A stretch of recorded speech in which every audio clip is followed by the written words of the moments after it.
chicken nuggets for them. I'm not eating all. Eat them all. I Their don't chicken like. just tastes weird. It ain't chicken. I know. It's like It's like dog. paper mache or Gosh. something. What the heck? I don't know.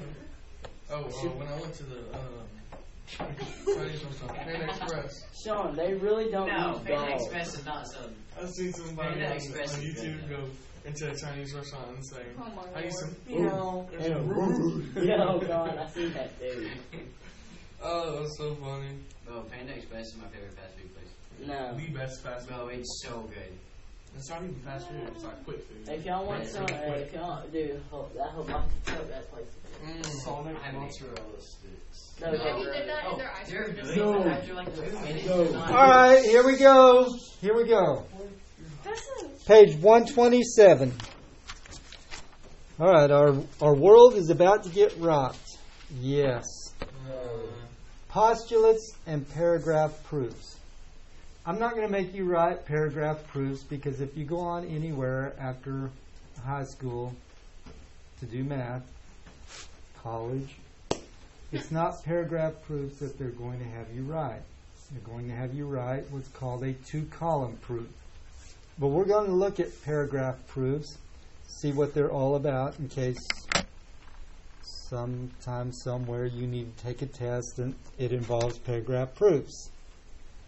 All right, first, postulates and axioms. They're just rules. That's all they are. Rules. I don't guess this is going to get any better today. Rules in math. You've been following math rules since you started math. So this is nothing new. Now they have a name. A postulate or axiom is a statement that is accepted as true without proof. Basic ideas about points, lines, and planes can be stated as postulates. There's no way to prove a point. It has no thickness. It has no shape.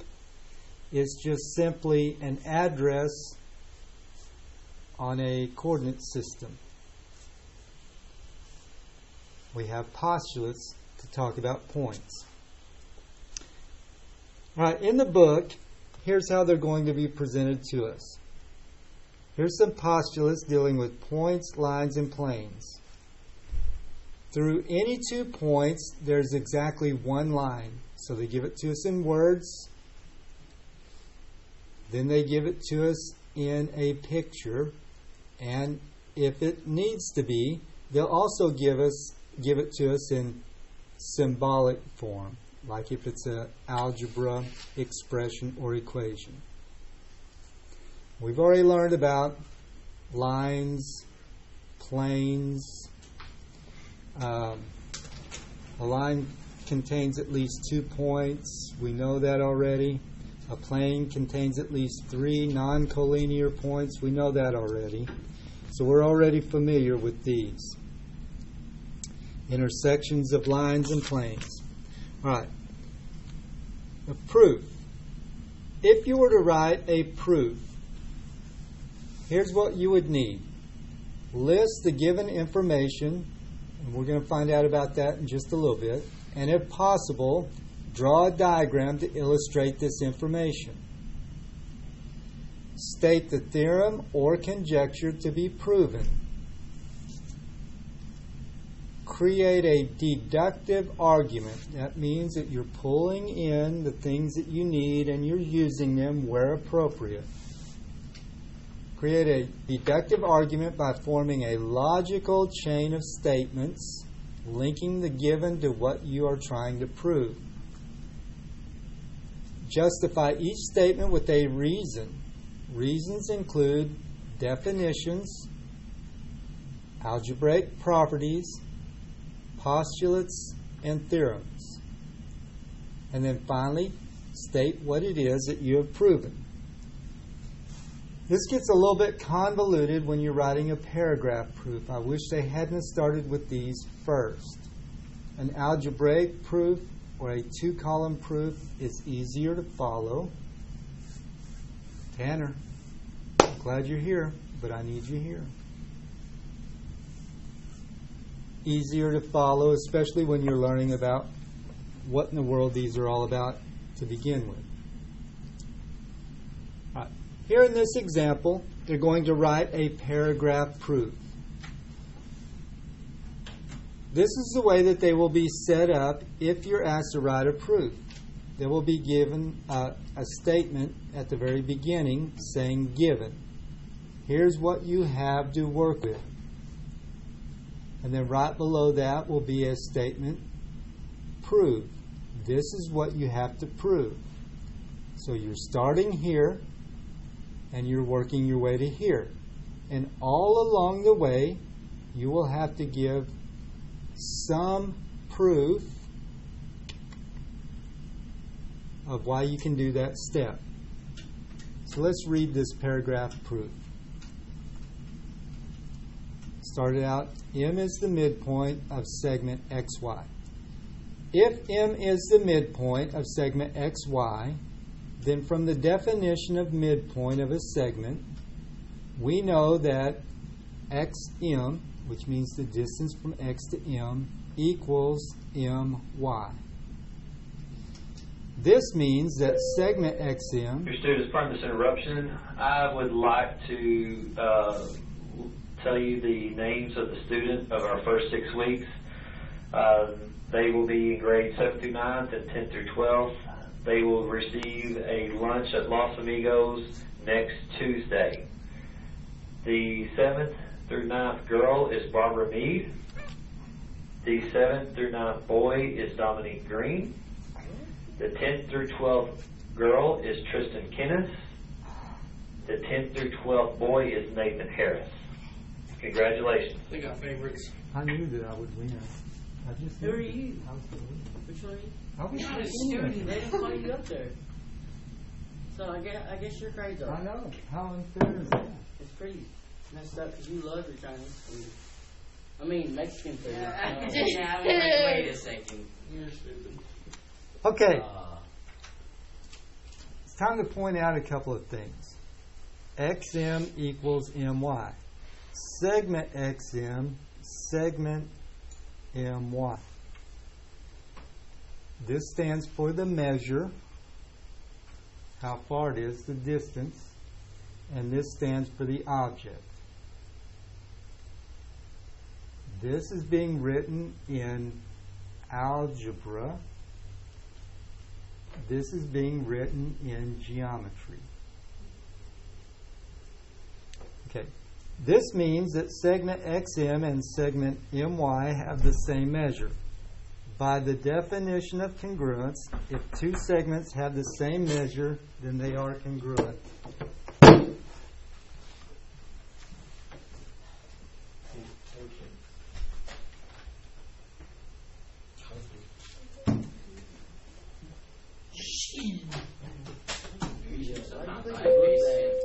Paul Shelton, the high school office, please. Who? I'll show them. I thought he said Sean Jackson. No. I've been to I the thought office you too said many all times. students. That's what it sounds like. All students. No, it's They say it like before it comes over the thing, so you can only hear Miss Pam knows it because then she said their name after as well. Just- All right, refocus. Refocus. So here you go. Started out with this information. Anthony Villanueva to the high school office, please. Anthony doing it here. Started out with this given information. That gives us something to start with. Without that piece of information, we could probably never prove that these two line segments were congruent. M is the midpoint of segment XY. So start there, and we end up with the prove part.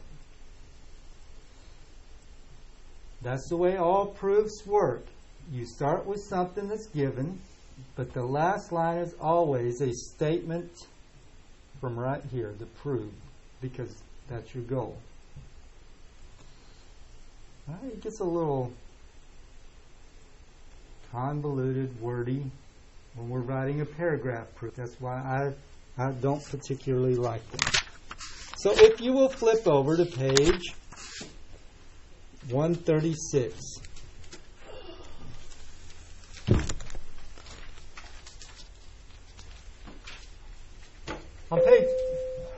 Henry Cooper and Nathan Mashad to the high school office, please. Also, Austin Wilburn.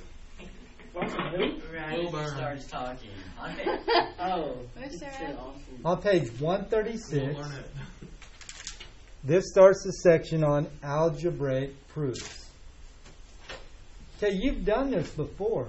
Every time you solve an equation, an algebraic equation, you're writing an algebraic proof. You just didn't know it.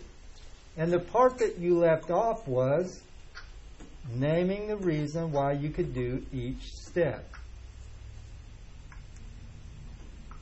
For those of you who have always done it step by step, Sean, you always do all the steps in all your work. It's just me. This isn't going to be too difficult. For those of you who have always said, I just did it in my head, That's easy. it's not going to be Yeah, as simple. 2a plus a squared plus. Here's a whole bunch of tools that we get to use. These can all be used as reasons why you're able to do a step. Addition, property of equality. Sean, knock it off. How many disruptions have we had already? Like a lot. Like 100. 3. Addition, property of equality. You know, when you're solving an equation and on this side it says minus 2, so you have to do plus 2, and on the other side plus 2. Addition, property of equality. Oh, I didn't know that's what it was. Subtraction, property of equality. Minus 2, minus 2. Yeah. Multiplication, property of equality. Division, property of equality. The two that you really need to pay attention to, close attention, is this reflexive property, symmetric property. All right. Here's reflexive property. Looks the same here as it does here. Reflexive property. Here's symmetric property. You have the same thing on both sides, but they're turned around. Tanner, It's like 2 guns. Like 8 guns. goalposts. Oh, yeah, like a field goal. Okay. Reflexive. They look exactly the same on both sides. Symmetric. One's going one way, the other's going the other way. Reflexive, symmetric. A equals A. AB. AB equals CA. What? It's reflexive. AB Or equals symmetrical. That's not BA. it. Symmetric. Symmetric. Symmetric is AB equals B. Or Isn't that what I just said? if A equals B, then B equals A. Said C. All right, transitive property. This is like that law of syllogism that we did yesterday. Oh, no. Good. If A equals B and B equals C, then A equals C. Substitution. Here's a big one. Most often we will be using this one right here. This will be used the most out of any of these things in this table. Anytime you input a value, you're substituting. When you're replacing something in your work with an answer, it's substituting. I'm substituting xy for 2 times 3. I'm substituting 2 times 3 for 6. What? So like if you find X, you can just plug it's basically like plugging it in, find your answer to make sure it's right. Sometimes, yes. All right. And then, of course, we've always had the distributive property. So let's try something. Okay, we're going to write our first algebraic proof. It will not look a whole lot unlike what you've always done, except there'll be an extra column.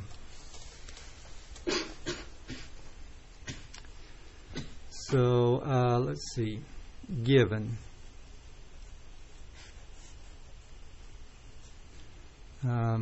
3x equals 9. Now I'm going to change that to 12. What'd you say? 3x equals 12. Well, that's easy. Be quiet. Prove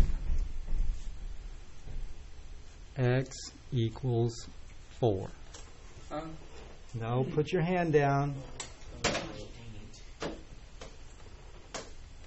All right, so I'm going to start out with what they give me, the given. So over here, I can write this down because it's given. I have to write that. Now I'm thinking in my head, how am I going to get to this? So, okay, go ahead, tell me, what's the next step? You divide 3. Get x by itself, so you gotta divide it by 3, and you gotta do the same Okay. on the other side. All right. Shh. 3x divided by 3 equals 12 divided by 3. Now look in that table. What reason are we going to give out here? 4. Division, property of equality. Division, property of equality. That's just an abbreviation. All right, so what do you end up with over here? X. And what do you end up with over here? 4. Now, obviously, you carried through this property, and it doesn't look like this anymore. Instead of 3x being divided by 3, that gets replaced with x. Instead of being 12 divided by 3, that gets replaced with 4. So what will you write over here is the reason why you can now write this. This is Overwork. solved. You proved it. X equals 4. Nope. It no longer looks like this. Now it looks like this. So when you put x over 4, It no longer looks like this. Now it looks like this. Because you divided. Yeah, we got that part. so 4. I don't know.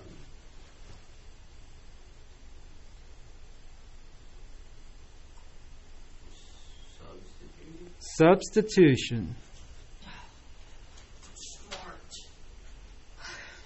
I said that with 100% confidence.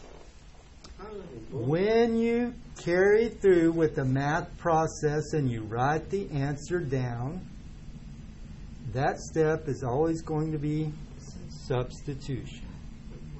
We carried through with this math process and we wrote the result down. We can do that because of substitution.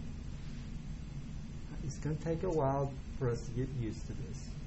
Now, have we reached our goal? Yes. Yes. Yes. As soon as we get here, we're done. There's nothing else that comes after it.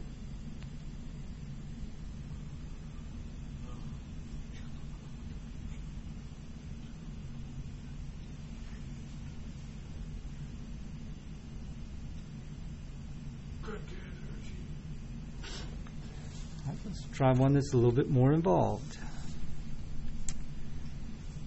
Prove given 2 times the quantity x plus 3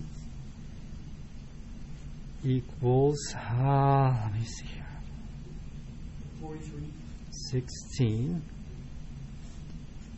Prove x equals 5.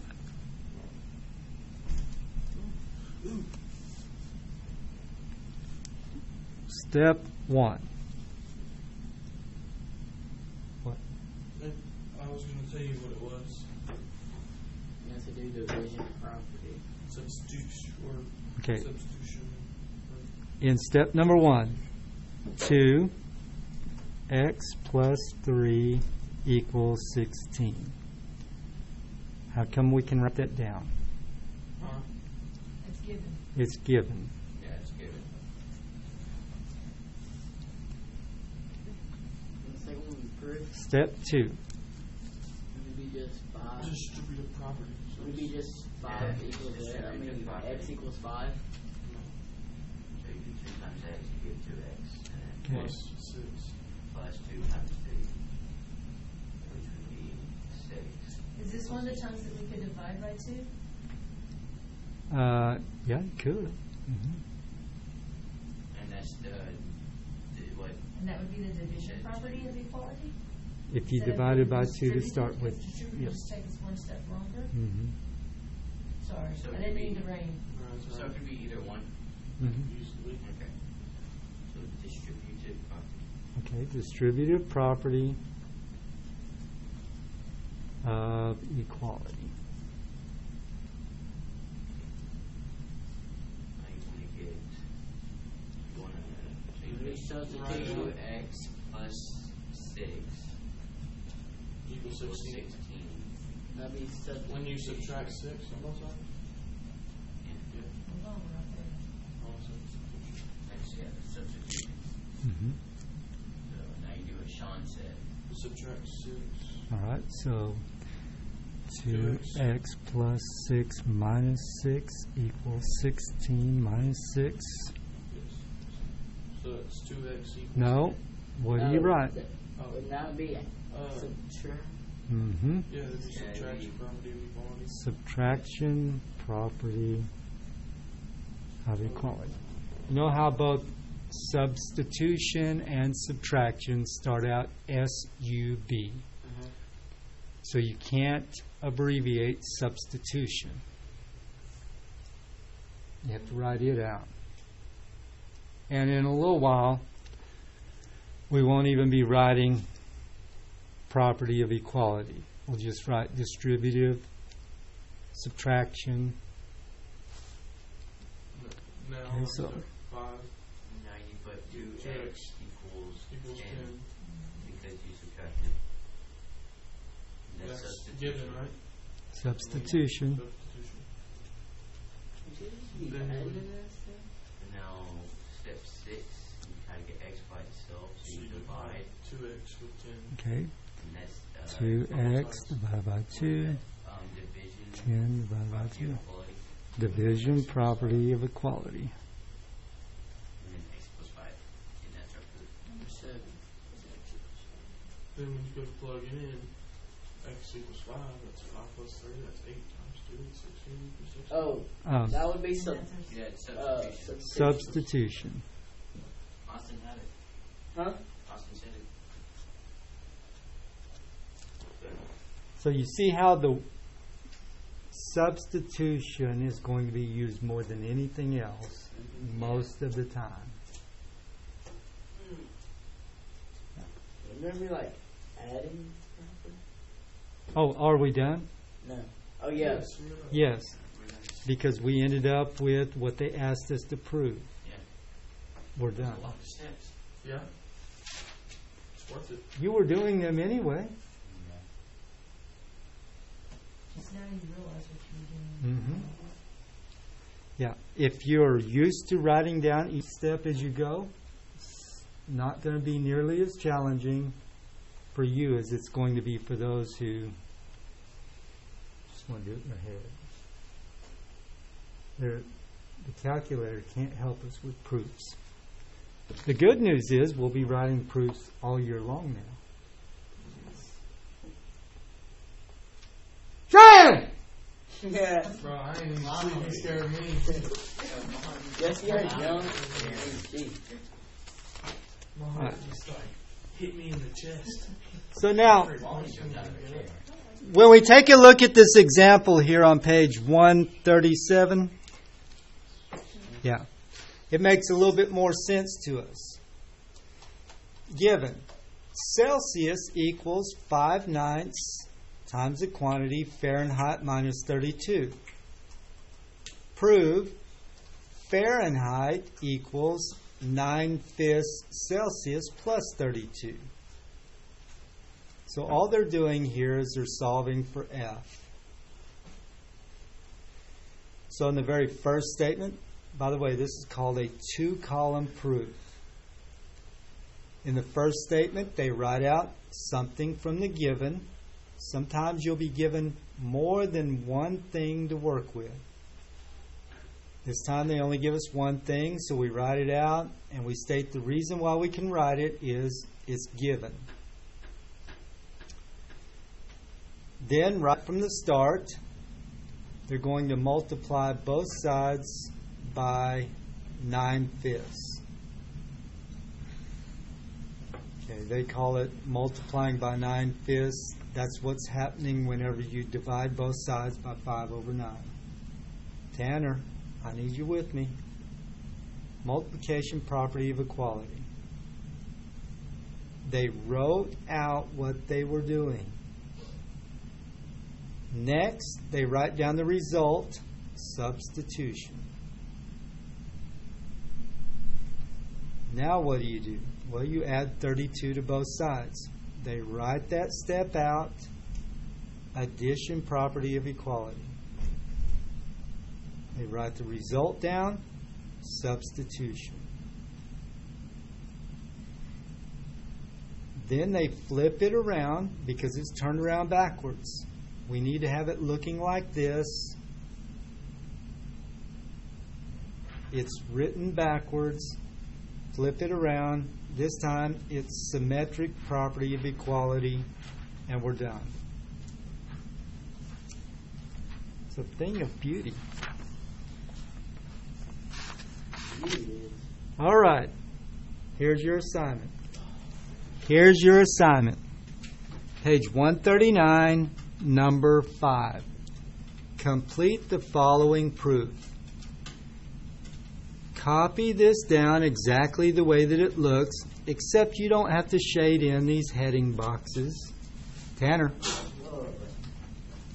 You write statement on the left-hand side, reason on the right-hand side. Draw your T-chart, just like they've done, and you're going to fill in the blanks. Number 5, page 139. That's it. That's it. For those of you who are at home, I need you to do this. Take a picture of it, email it to me, either at the Google email or at the school email. Yeah. But you a Phil? Listen to what he says.